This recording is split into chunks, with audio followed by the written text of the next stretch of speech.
Okay, we've only got an hour, folks, so I think I'll probably make a start. So we're not going to kind of go around in the usual way and introduce ourselves, because it does take a little bit of time, and I just wanted to get people typing in the chat box, because that seems to work quite well on some of the sessions. But that doesn't mean you can't introduce yourself, you know, when you're in the discussion and say who you are. I don't want to kind of prevent that.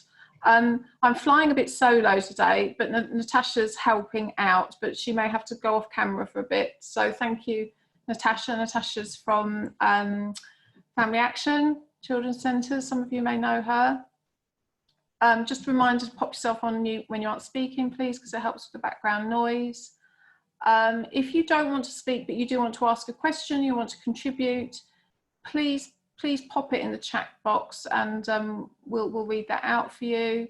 Camera off, camera on is fine. Hello, Tasnima, I can see you've joined us. Welcome. And we're recording this session for those that can't be there. So if you don't want to be recorded, you might want to change your name on Zoom. You can call yourself anything. You can rename yourself, or you can catch up with the recording if that's how you prefer to do it. But we do hope you'll stay and participate. So I'll just introduce myself briefly. I did so in the chat box, but it's probably slipped down. I'm Jessica Russell, the co-production champion for Southend. It's a post that's been funded kindly by Southend Borough Council and A Better Start Southend. And there's quite a few friendly faces from A Better Start here today and from the council, which is great. Thank you for supporting. And I'm hosted at SAVS. So what's interesting about these co-production sessions is we kind of want to hear from you. We don't want it to be directive, but equally we need a little bit of structure in place. And if anybody's ever looked up co-production principles and values, they'll find that there's probably quite a lot out there already. And, you know, why would we have this session really? Because we can just get it off the web and on we go. But I thought, actually, it's really nice just to come together and have the discussion about what we think are important when we're co-producing together. So that's kind of the purpose of today, to generate some principles and then perhaps think about some behaviours that are attached to those. Behaviour is a funny word, and I couldn't think of a different one, so I've stuck with it. You know, if you don't like that term, you may be able to suggest something different or better. So please feel free if you want to. I'm just going to say, whilst I'm screen sharing, I can't really see the chat terribly well, so I'll do my best. But if any of you guys notice that somebody's saying something in the chat that needs to kind of come in, please just jump in and tell me. Okay. Right. So just to kind of frame the conversation a little bit, I really liked this graphic, if you like, from Pact Stockport, which is a network, a social care network around disability. Can everybody see that? Do you want me to put it on full screen share? I think that might be helpful, Jessica, yeah. Or do presentation mode if you can. Make it a bit bigger. Okay. How I get out of this is going to be interesting, but we're here now. So I just wanted to kind of just take a moment to think about where we are with co-production and the differences. So on the left, you've got coordination, which is the kind of jigsaw approach.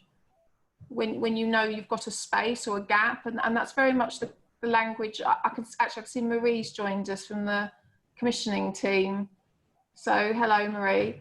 And hello, Rachel. Hello, Rachel from Southend. And so for those of you who are commissioners, sometimes we do talk about gaps, but I don't want you to sort of feel that I'm making any sort of judgment or criticism around that. It's just that jigsaw piece is about, you know, sometimes we do talk about gaps. So making people or things work together by putting them to make the sort of predetermined whole. So that's quite often how we work.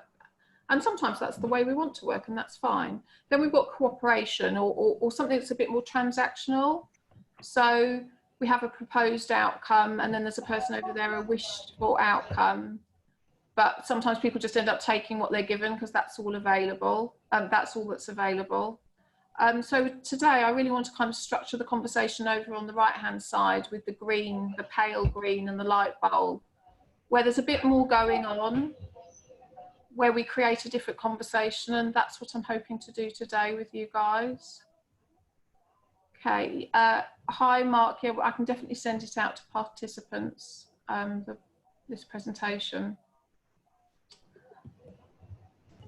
So I'll shut up in a minute. I'm just setting up the conversation.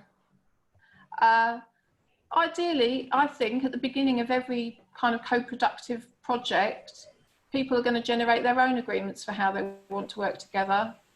But equally, because a lot of that work's already out there for you, you probably want to draw on what's already there.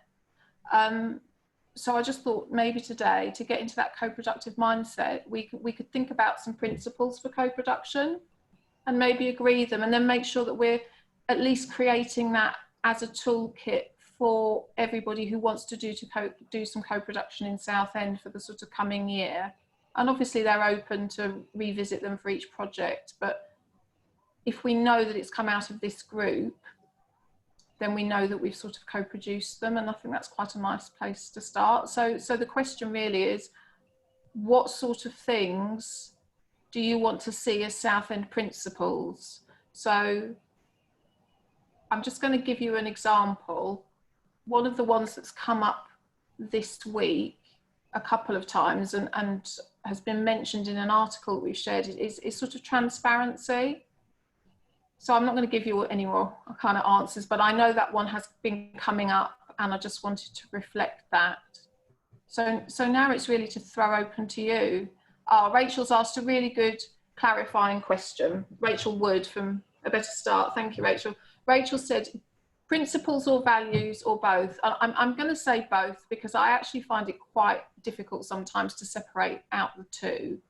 So I did want to help a little bit further, just to give you sort of some brain juice, if you like. So I'm hoping the next slide's the right one. I'm going to press it, see what happens. Yeah, that one. I'm not going to leave it there for you to all kind of just copy. But if I just leave that there for a second and you can have a look. These are some ways of working that we might want to capture as principles and values. So just kind of words that mean the way that we will work, and then we'll go on to the actual things that we will do.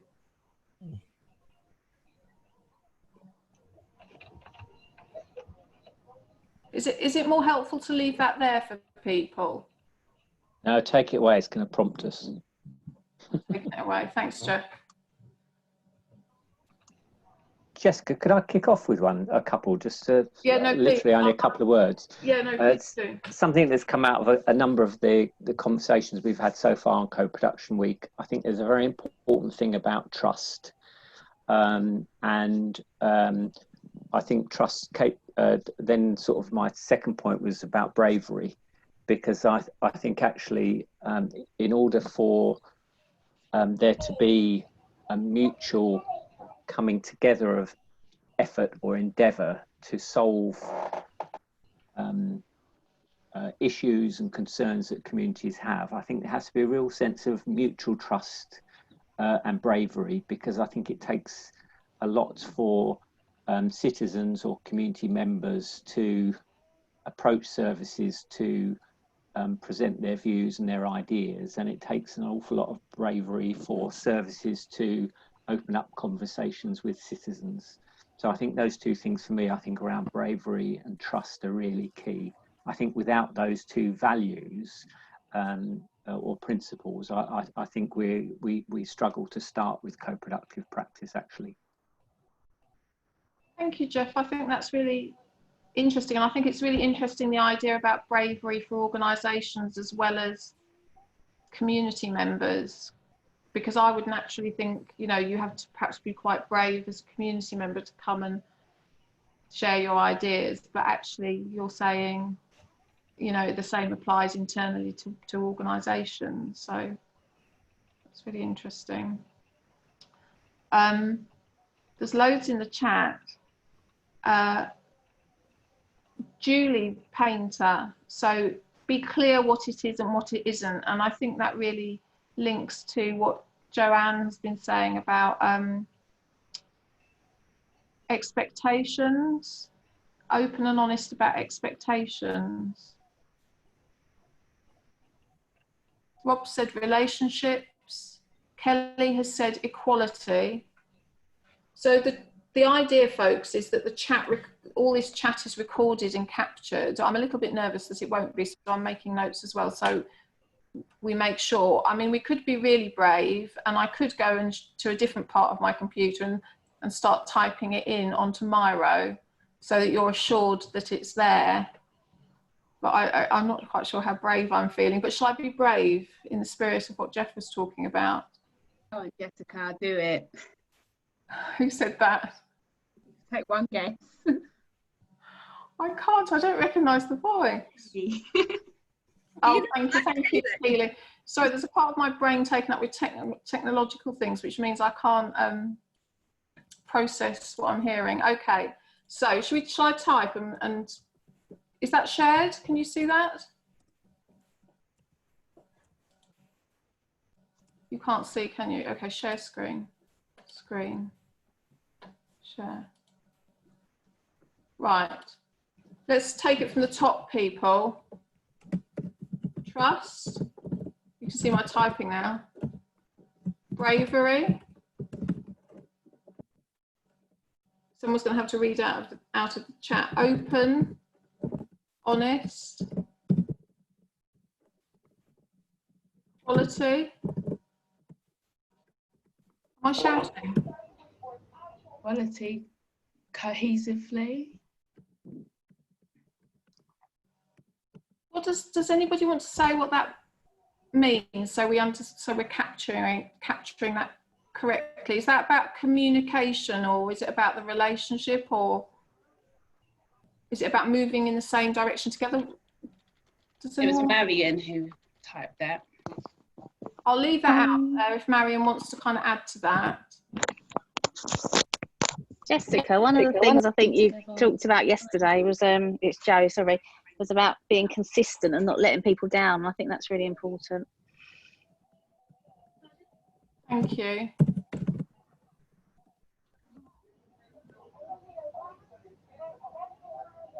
What else have I know I've missed stuff. Relationships first. Just wanted to touch on that a bit more, Jessica, because Jessica and I attended a really good session from Australian New Zealand School of Government, which was about relationships first. And the whole idea was that you need to build those relationships before you start co-production. There was a panelist that led me on to a really good YouTube video, which was from an Indigenous Australian, it was a lecture in Indigenous Australian knowledge. And he said that a lot of Western approaches to community engagement, we start off directing, we then reflect back what we've heard, only then do we connect. And by the time we finish the project is the only time we start to respect the community. Whereas what he said is a traditional sort of Indigenous approach as ancestors was to start with respect, and then you connect, you then reflect that back, and only at that final stage do you direct. And that resonated with me quite a bit, because it's not something we really consider so much in a lot of the leadership theory and the change management theory I've seen through kind of UK courses. But there's a really key point there, that if you don't start with respect, and it's like other people have said in terms of honesty and self-reflection, cohesiveness, you've got to have that respect from both sides, or co-production is probably not going to work. Thank you, Rob. Have I captured that correctly? That's the it's respect, connect, reflect, and direct. all right, thank you. Awesome. That's the Sand Talk, isn't it? I haven't read that book, but it sounds like a good. Rob, I think it's such an intelligent observation there, and sounds like a real good body of learning there that you've tapped into. I think I so agree, because I think we so often arrive at the co-productive space having already determined what it is we're talking about, actually. So we don't have co-production sessions that are open and honest about what we perceive the problems are, or what communities perceive their desires are and their ambitions, we have a conversation about a piece of work. We've got to commission something, we've got to design something, we have a statutory responsibility to do something and we want to do it better. So we always start actually from a point of already having done most of the work in terms of determining what we're talking about. And that's not a very respectful place to be in, is it really? Because that creates a power imbalance at the outset. So, and Rob, I think your comment about building relationships, and others have added to that in the chat, I think is really important, that if you develop a relationship with citizens so that there is an open, ongoing dialogue, then when you come to the individual tasks that confront us, we're not going from a cold start. We already have a respectful mutual communication process. And it's a bit of an age-old adage, but I think it's something around citizenship and democracy, because unfortunately we all often tend to believe that the democratic process in our communities is focused almost exclusively around our once every couple of years putting an X in a box. But actually the democratic process is actually about, most importantly, about engagement. It's about encouraging people to see themselves as agents of change. We can be part of the process of making things happen in our communities. And so having that ongoing conversation, so we arrive at a place where the natural starting point is conversation, rather than it being forced around a specific job we've got to do, I think is really powerful. It's good points there. I also want to add I can't say this word, reciprocity. I think people need to get something out of being part of something, and we can't take for granted the fact that just having your say is enough.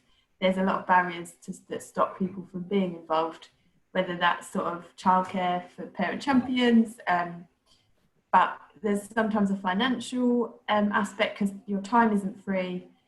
So yeah, I think appreciating people's time by incentivizing it or paying them in some way, if not money, is important, so that yeah, people are getting something out of it as well. You're doing a great job here, guys. I think I'm almost ready to go into the next bit because we've got quite a lot here. I did panic at one point and I thought, oh, I've lost it. But what I'll do is this can be shared so people can come back and look at it, add to it, whatever. I won't touch it too much because I'll mess it up. Right, okay, so where am I going now? Back to PowerPoint. How do I do that? Hold on. Oh, there we are, we're back.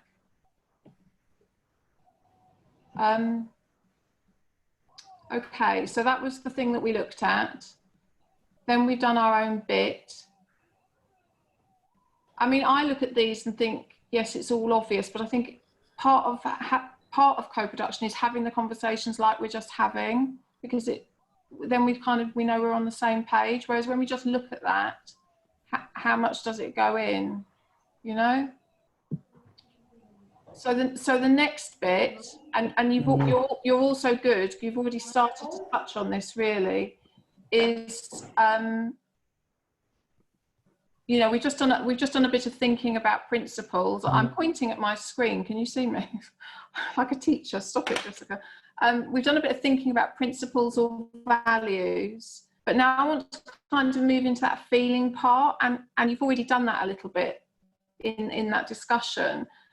Sometimes there's some internal work that we need to do, and I just wanted to kind of pose a few questions around that a little bit.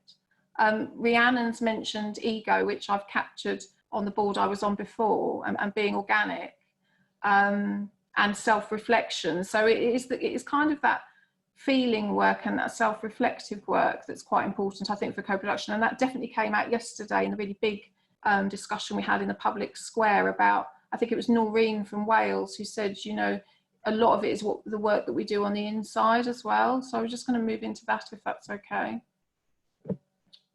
So here are some more questions. Based on what you've just said about principles and values, this is a bit more about how do you want to feel when you're working with other people on a co-production project? Or if you've worked on a co-production project before or thinking of working on one, how does it actually feel? And then how do you want people to feel when you're working with them on a co-production project? So I don't really want to go through and answer all the questions, you know, by rote, but they're just prompts really for us to kind of move from the real thinking space, and you were doing it into the feeling space, and then coming out the other side, what we can do in our behaviours that will perhaps make ourselves feel okay within that space, and help others feel okay within that space. It's a big question. It's not easy work, this co-production stuff, is it? So just kind of, so we're going from feeling, how do you want to feel, into what sort of behaviours might help with those feelings. So I'll just be frank. You know, being co-production, I'm not actually co-production, am I? Doing the role it can be scary. It can be really scary because you're going into the unknown, and you're asking people to come with you, and you know that can provoke some anxiety. In me, it may be different for other people, but in other people it might provoke excitement. You know, it's the unknown. Woohoo! So yeah, don't leave me out here on my own. Tell me how you feel, guys. How do you feel when you do co-production? How do you want to feel? Yeah. Hi, Jessica. It's Marie from the CCG. So scared is the word that I had in my head when you said it. So I want to feel confident when I'm doing it, but I'm also scared that I'm not going to be able to achieve what they want us to achieve. Okay, I'm going to go back to my other board. Thank you for sharing that, Marie. I think that's really key. So you might just have to remember what you said whilst I switch. Let's change colour notes. What colour is a feelings colour, people? Blue. Orangey. Let's co-produce the post-it note. What do people think? I had blue and orange. Let's go for blue, just because it's a bit more of a contrast. Oh, I can't remember how to do bulk mode. Marie, you said scared, didn't you? Scary. And what did you say on as well? So I want to feel confident that I'm going to achieve what they want me to achieve, but also scared that I'm not going to be able to do it or do it to their standard.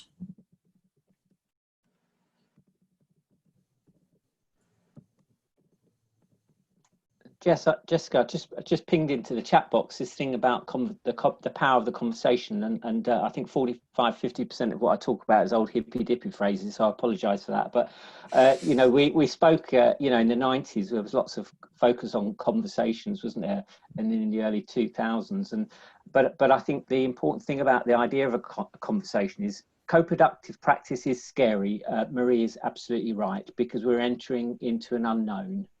And that can make everybody feel uneasy. But actually, if you look at the concept of a conversation isn't unknown. Who knows, when you start a conversation with someone that you meet in a street or at a social event, you don't know where that's going. There's no script, is there, for a conversation? But somehow we all feel comfortable about entering into the unknown of a conversation generally. And so what are the qualities of conversation that we can bring into our practice? You know, how do we make the space safe? How do we make sure people have exit routes, you know, so you can, you know, always walk away from a conversation, you can excuse yourself. You know, how do we borrow some of the qualities of a conversation and apply those to our practice? I think is a really interesting one. Thank you, Jeff. I think that's a great place to stand, isn't it? That actually we know how to have a conversation, and also to remember that conversations can happen in different ways. You know, they can happen in chat boxes, they can happen through signing, they can happen through art. You know, we can have a conversation in plenty of different ways, and there's a lot of creativity in that. I'm putting excited. I think Natasha said that, excited. I have spent quite a bit of time before these events going, that's not anxiety or nerves, that's excitement. That's excitement you're feeling. So I think it's really good that we capture the positives as well. Can I just get, sorry, Joe Webb. One of the things that I hate is the thought of a them and obviously this is from a service user's point of view. You'll get used to them, sorry. Yeah, I like a round table and I like an interactive mixed table, and feeling that you're walking in and it's one side of the table is the service users and the other side of the table is the service providers doesn't feel very equal when you're looking at co-production from a service user's point of view. It still does feel quite them and us, and I hope that we're stopping that from happening when we're having our meetings and stuff back in person, which I really miss because I miss Creche. But it is a big thing from a service user's point of view, is you don't want to feel like you're not a colleague. How can I express that, Joe? I was going to say don't want to feel different, but of course we're all different. You don't want to feel other or less than, or I don't know if that relates back to this power thing. Do you know what I mean? In terms of we're a statute, as Kelly Clark from the council is in, although I work for the council, I'm also a resident and I'm a working mum. So I see things in different hats and different genres. So like I know definitely like what Julie's put on there, them and us, like I always kind of go in terms of my setting will dictate my body language, what I wear, what table we'll sit at, and put people very much at ease in those conversations to get what you need out of them. so I'm going to putting people at ease. I must admit, like, who has ever referred to themselves as a service user, or like, I would never say, today, children, we're going to go and use a service called the library or the GP. You know, we don't talk, I do prefer the word people, to be honest, because I think, and we don't mean to do it, and I've said service user, you know, a billion times, I'm sure, but it kind of does drive the them and us that Julie's talking about and Kelly's talking about.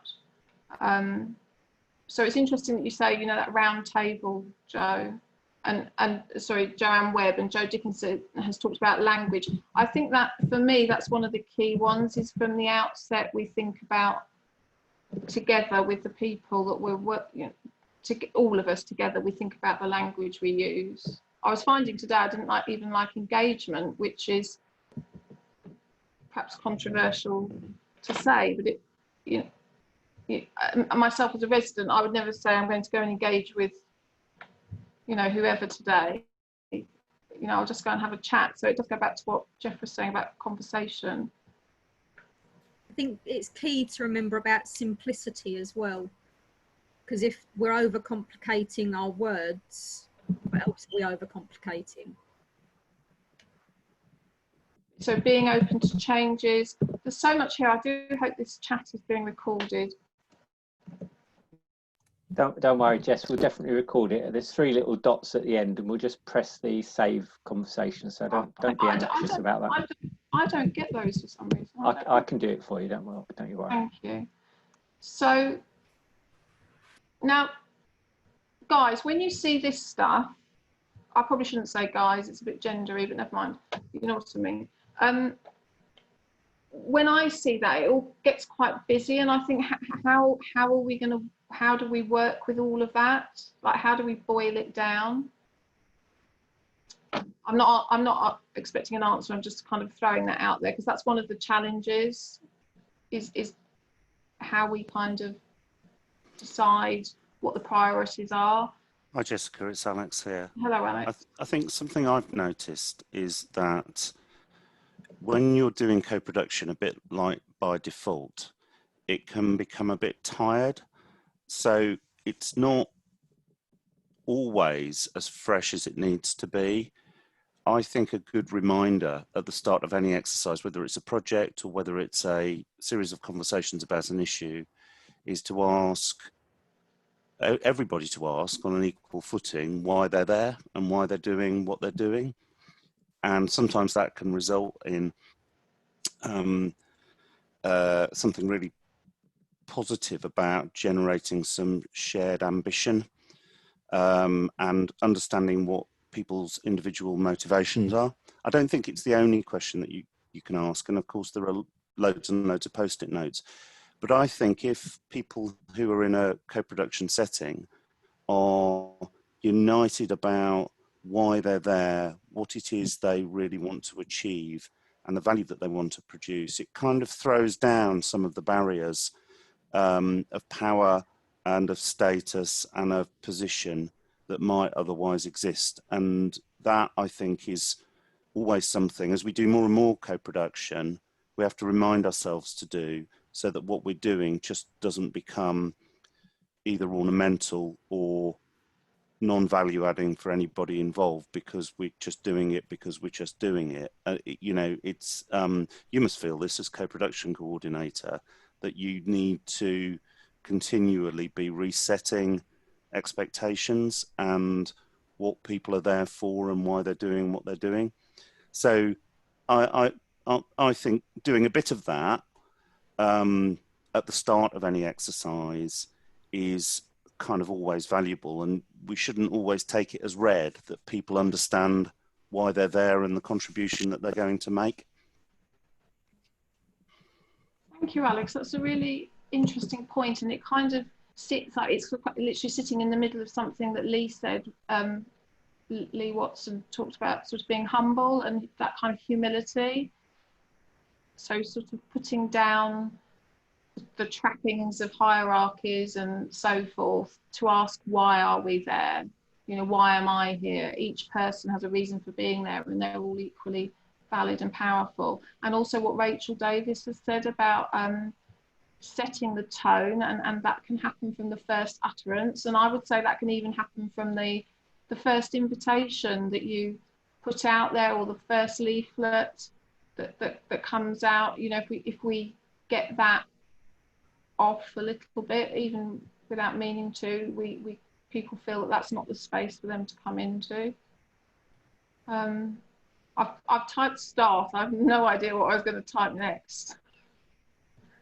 Hello, Jessica. Is it all right if I say something? It's Sarah Mills here, Locality Development. Hi, Sarah, please. Hello, how are you? I'm good, thanks. I was just thinking about feelings, and it sounds like from what everybody said that everybody feels quite apprehensive and nervous about co-production, and that actually it's not easy for any of us, no matter where we're coming from, even if we're a nominal co-production lead, or where, you know, it's part of our job title. It doesn't sound like it's easy for anyone, and thinking about that kind of equality and the power base that people come from, and how it makes everybody feel uncomfortable. So if you are the facilitator or the leader, that you don't feel any less comfortable with your position of power than anyone else in the room who may be there for a different reason. And I was just thinking about the role of training and education, and how, in a way, some common language and some training for everybody together as a starting point might be one of the kind of levelers and opportunities to reduce some of those power balances, and to kind of let everybody, we're all in this together, we all actually feel quite apprehensive. None of us quite know how this conversation is going to turn out, and whether there will be an opportunity to exit from it, or if it will escalate somewhere where I'm not very comfortable to go. So yeah, just thinking about, you know, linking feelings with something quite tangible that could start to actively reduce some of those apprehensions and some of those power imbalances. Thank you, Sarah. I think that's really interesting, and I've tried to capture it, but I haven't. But I'll get the gist, and I can share this link, and people can come in and change it. Rachel Woods asked a really good question. She's asked about echo chambers, and I think that's really key to co-production.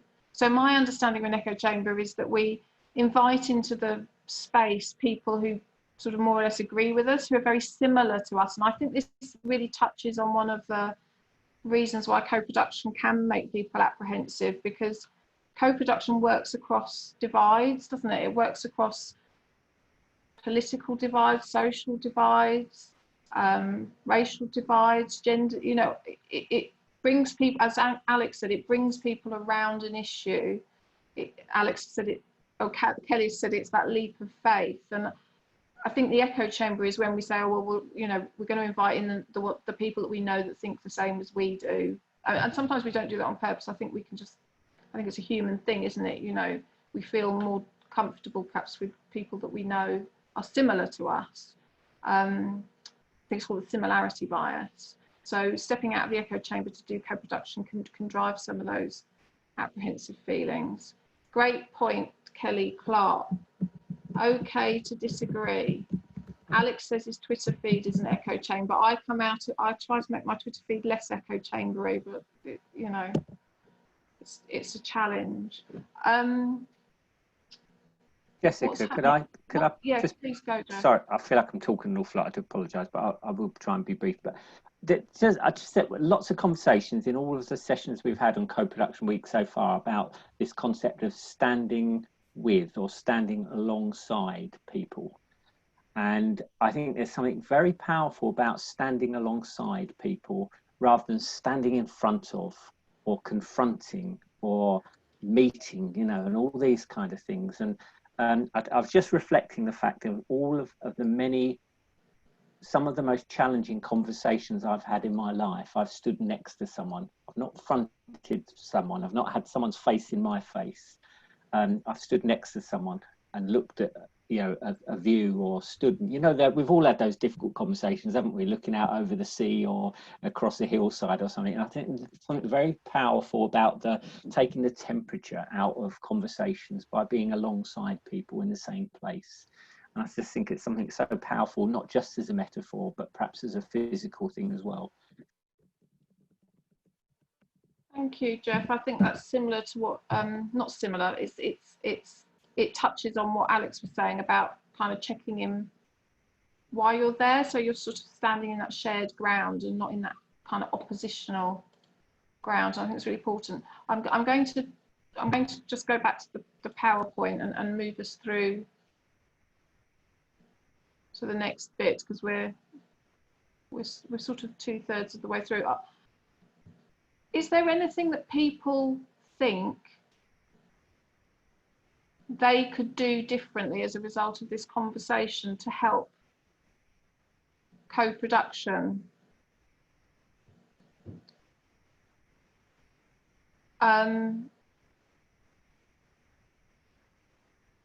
Or do we think we kind of know how to do it? We just need to just get on with it, really.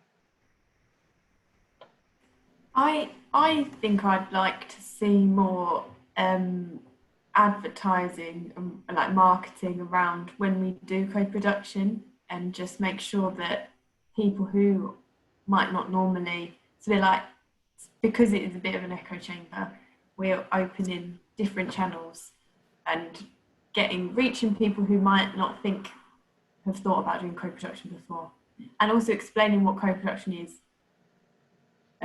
So it's not just come and do some co-production, because that makes no sense unless you've done it before.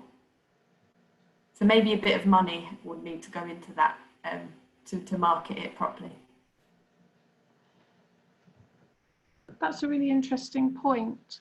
And I think Joe Dickinson makes a good point there, and there's lots of good points. So Louisa said, you know, your body language can be really important, because if we're a bit apprehensive, it can affect our body language, and people can be quite sensitive to that. Kelly Clark said, don't overthink it, so maybe just get on with it. You know, that isn't what Kelly said, I've said that. But Joe Dickinson said, you know, it can be a very natural process. And I think once we get over that apprehension, and once we've built a relationship of trust, and once we've done that standing with and coming alongside and deciding where we're going, you know, where it is we're trying to get to together, then, as Joe says, it suddenly clicks and it can feel really natural.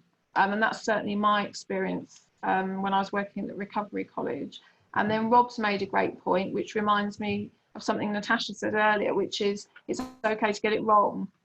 You know, and Natasha said earlier, if it doesn't feel messy and uncomfortable at certain points, then perhaps it's not co-production. It's perhaps not. You know, it's basically a human process, isn't it?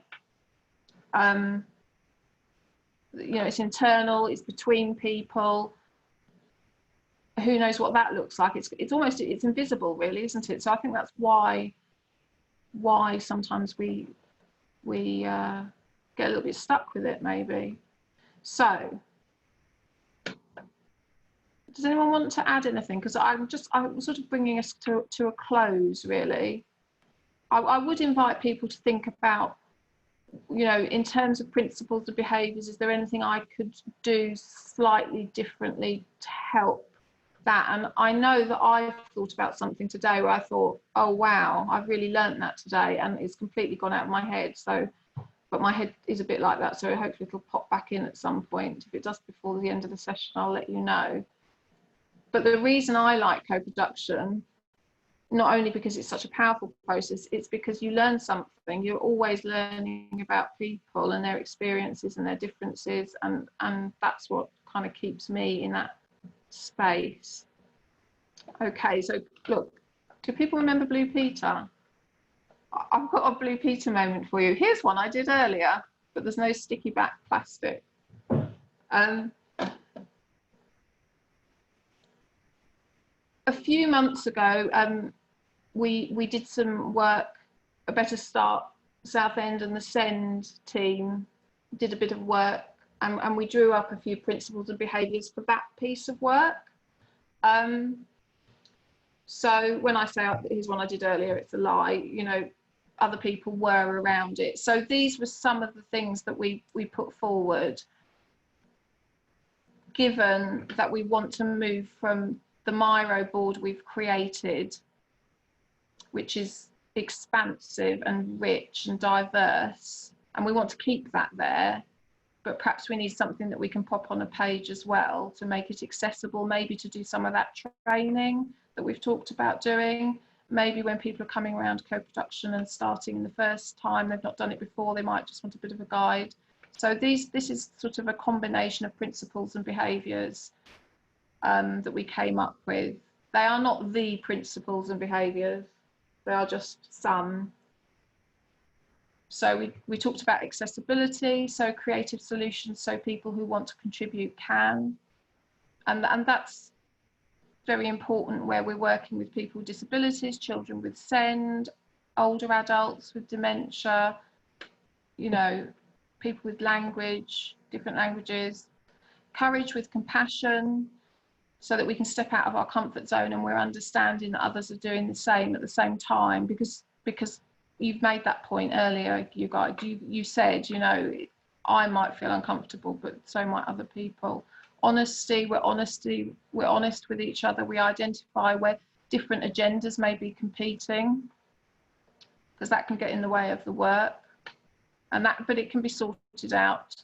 Inclusivity, so we include that range of people who use and deliver services.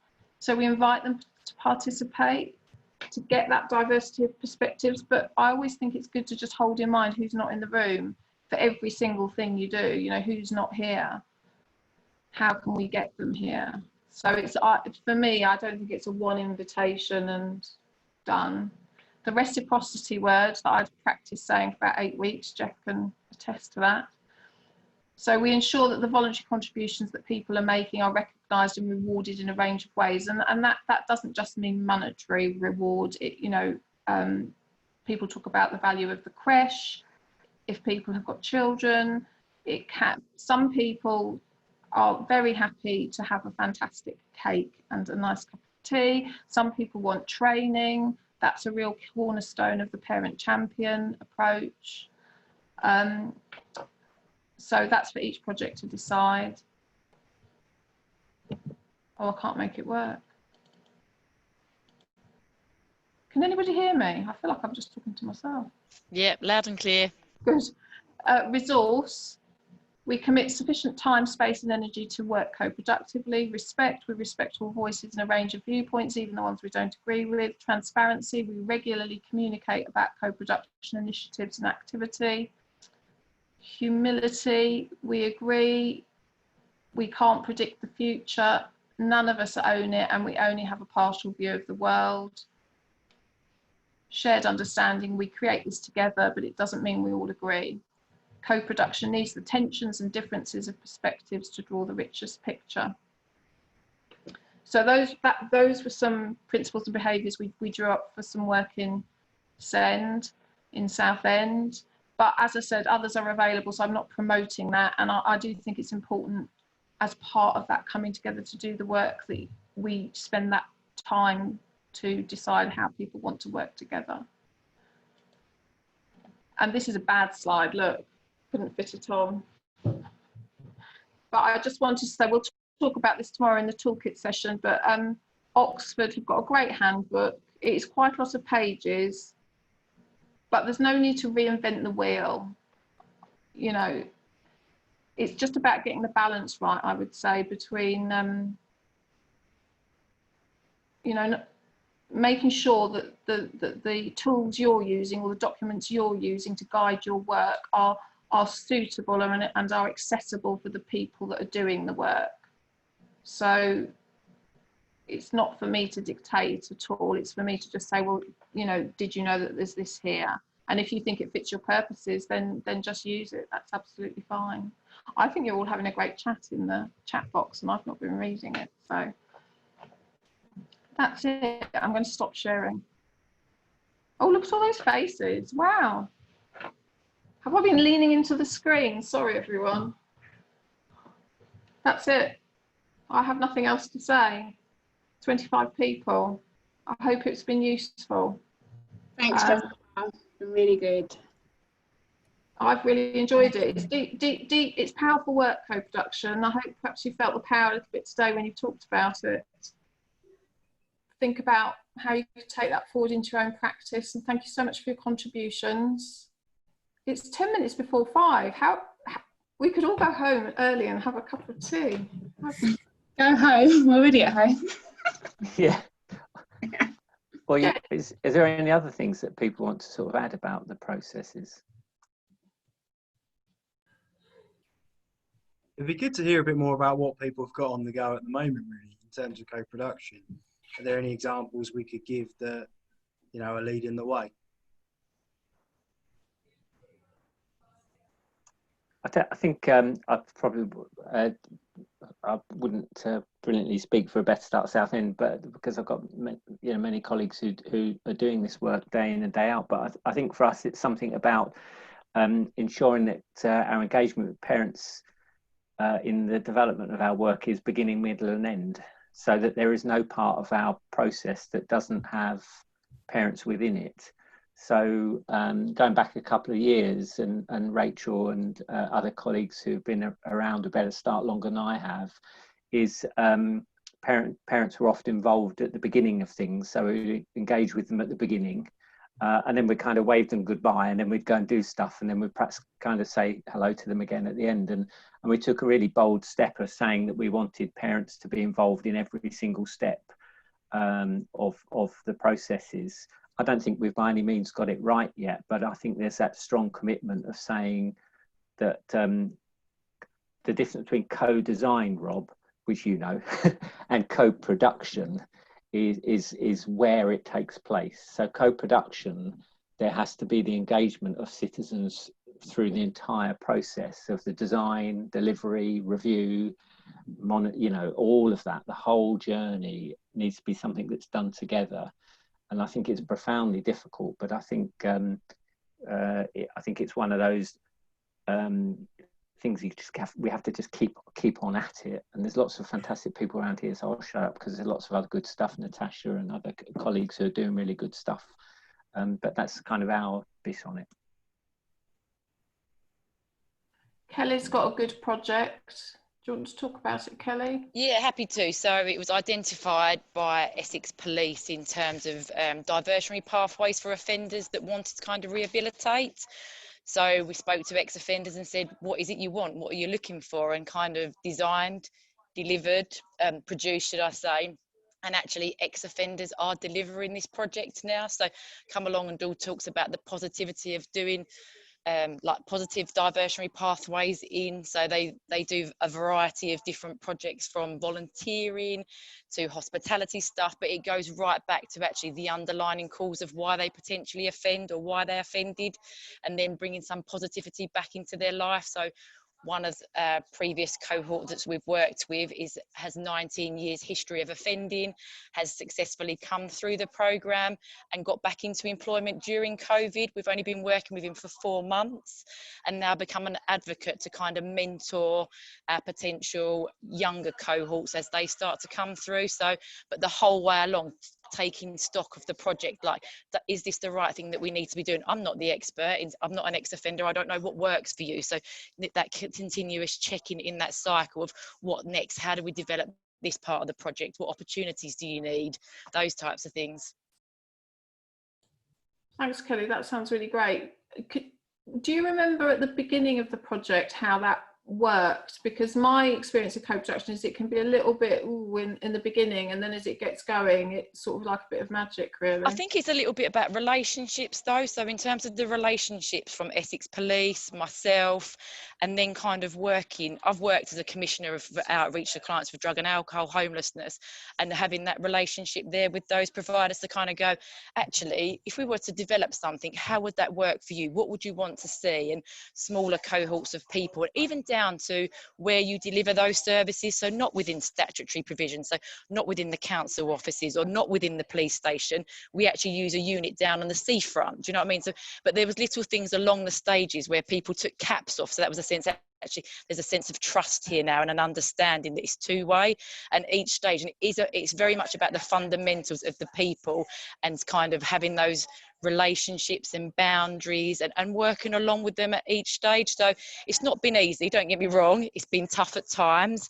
However, through the success of the adult project, the 18 plus project, what we've now been able to develop is a youth project for those children that potentially wouldn't have done their GCSEs this year, potentially pupil referral units, and how we support them in making positive I don't know, decisions and not being led down other pathways for them. So creating aspirations and positive for them. Like, actually, they've not done their GCSEs, but that doesn't mean that the world's over for you. There's lots of other opportunities. And what does that look like? That might not be academic, that might be in self-employment for whatever reason, but kind of tailoring it. And that input continuously is so important from, I don't want to call it the service user, but it is the user of those services, that they dictate how they are rehabilitated and come out as better citizens.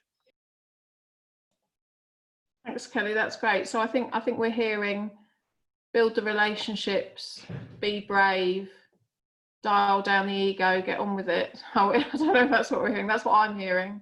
I think it's reducing those those barriers. So we're kind of all dressed down. We're not, so police officers are going there and engage with them, but they're not dressed in their police uniforms, isn't it? It's breaking down that, and we talked about this power and the round table and kind of having that approach that actually you can break down those barriers quite quickly with your body language and your approach to things.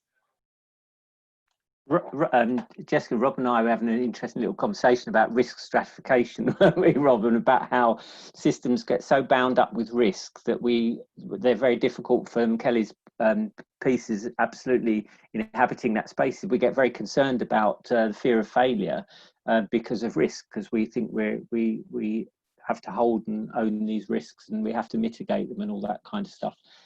But I think there is a counterintuitive side about risk, and I think anybody who works in community safety will know this, in that if you try to completely eradicate risk and take everything away from everybody, then actually you create more unsafe societies, because I think it's important that there are actually places where people are being challenged and are recognising that things are, I'm thinking particularly examples around there. Do you remember when the prevent process in terms of behaviours, we were looking at how we diverted children and young people away from behaviour that was potentially damaging in terms of a variety of different sort of challenging areas, and there was this fit theory that you could insulate children and young people away from these difficult things, and that would stop them getting involved in far right extremism or whatever, or but actually it was completely the opposite. That the findings were that actually if you engage children and young people in conversations, you talk to them about the challenges in society, then and you took that thing and entered into that challenging place, that actually you created more rounded, more intelligent, better people. So I think as systems we have to have the confidence to step into those places where things feel a little bit unsafe, because actually generally speaking people will respond positively, that they will grow from that. If we try and protect everybody and say, oh, don't go there, that's too difficult, that's too tricky, then actually we do a disservice to them, and we underestimate citizens' intelligence actually in some way. I think that's a great point to kind of start to think about ending, Jeff. So the idea that we don't front load things and try to manage all the risk out in the beginning, because it kind of goes back to what Kelly was saying about overthinking, you know, because actually when we do that, we reduce the self-efficacy, if you like, of the people that might come into the process, and we've done it all already, and then we've become very risk averse because we've invested so much time and resource into it. So I think that's a great point. So this was your thinking space. Go forth and do, as Kelly has been talking about, and as I know a lot of you do. ABSS do it every day, Parent Champions, I know you're all doing it anyway. So thank you so much for joining today. It's been an absolute pleasure. Some of us are back tomorrow bright and early, Rachel. See you in the morning. Jeff, do you mind grabbing the chat, because I cannot find 3 dots, don't know why. Thank you. Have a lovely evening, everybody, and see you again soon. Thank you for joining. Don't hang up yet, Jessica, because I'll wait till everybody's gone and then I'll save it. Thanks. Thank you. Bye. Bye. Bye. Thanks, Jessica. Thank you. Oh, thank you. Thanks, guys. Bye. Bye. Is it in the chat box itself, Jeff? Oh, chat. No, I don't have it. Oh, I see 3 dots. Save chat.